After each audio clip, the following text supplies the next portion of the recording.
In today's Leeds news, Leeds result weekend wrap up, Solomon's price and competition, Parker not interested in Leeds Sheffield United, Wilder mind games in place, and Leeds target fullbacks.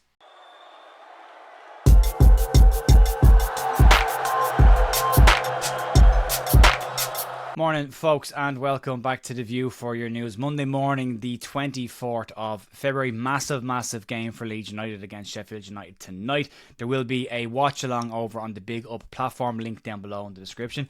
Before we got started today, I just wanted to give people an update on just the channel in general, because there's been a few people I've been speaking to over the last couple of days. I've met in person and comments online that I wanted to clarify.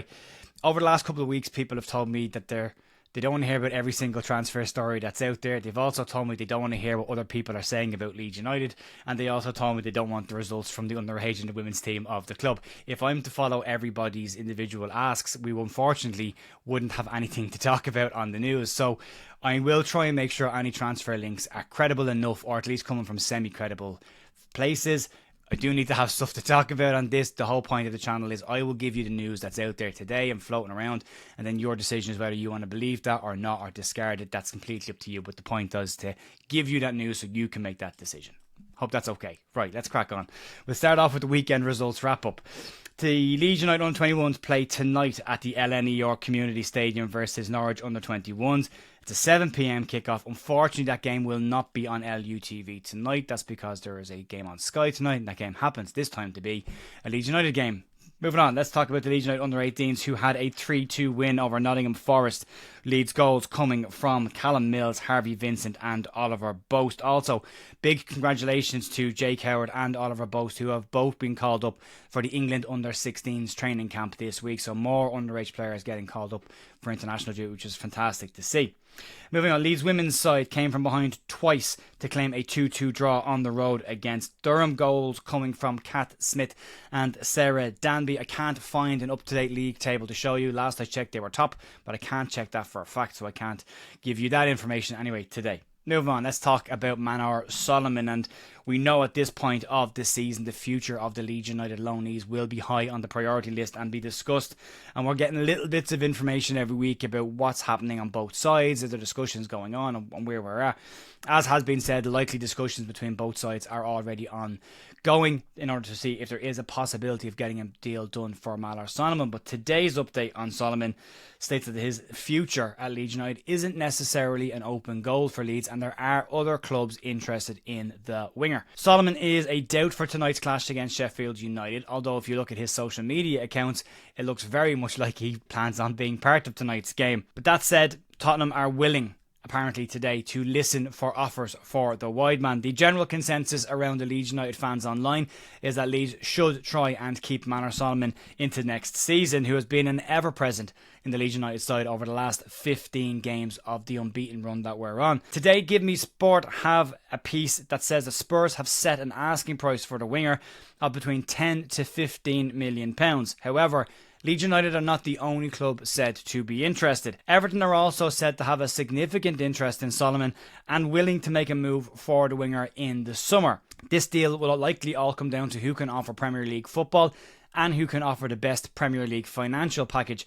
The basis for that minimum is that Leeds will need to get into the Premier League in order to make this deal happen, or to have any chance of making a Manor Solomon deal permanent. He has expressed his interest to get back to the Premier League. He sees himself as a Premier League player, and he sees his best route to that as being with Leeds United, so that hopefully all plays into Leeds' hands. He has been very impressive and very important for Leeds so far this season, and his current run since his injury has been excellent. He hasn't had a reoccurrence of any injuries, and if he goes through till the end of the season without another injury, it'd be a huge benefit, and I'm sure at that point we can say a massive impact on Leeds United's promotion campaign. We'll have to keep an eye and see what happens on this, but the better he plays for us, the more likelihood of other clubs having a look will come into the equation. Moving on, let's talk about Scott Parker, and he is a strange fish at the best of times, whether it's his desire and his love of high-end fashion and wearing £3,000 jackets, or whether it's the sometimes odd comments he makes in interviews. But Scott Parker has got Burnley currently very much still in the promotion mix, 4 points off of Leeds and 2 points off of Sheffield United. But asked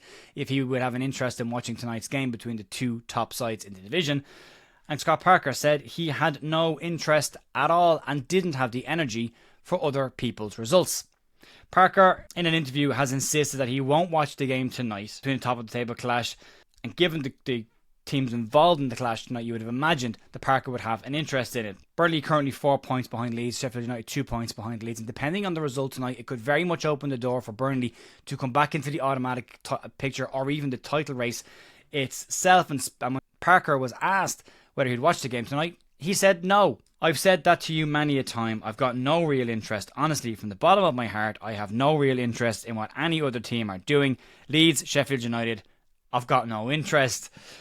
Parker, similar to Daniel Farke, is focused on the points per game total that he knows will give his side promotion back to the Premier League, and all the other results in the league don't really factor into that, according to Parker. However, you would imagine, from a curiosity standpoint, and two of your promotion rivals playing, and the fact that it's a 1 versus 2 clash tonight, you would imagine he'd have a little watch, being a footballing person and being interested in football. Apparently not, whether he's saying it for effect or not, but Burnley will host Sheffield United at the end of April, and that will be another important game in their campaign this season, and where Leeds ultimately could end up finishing up as well, depending on how tonight goes.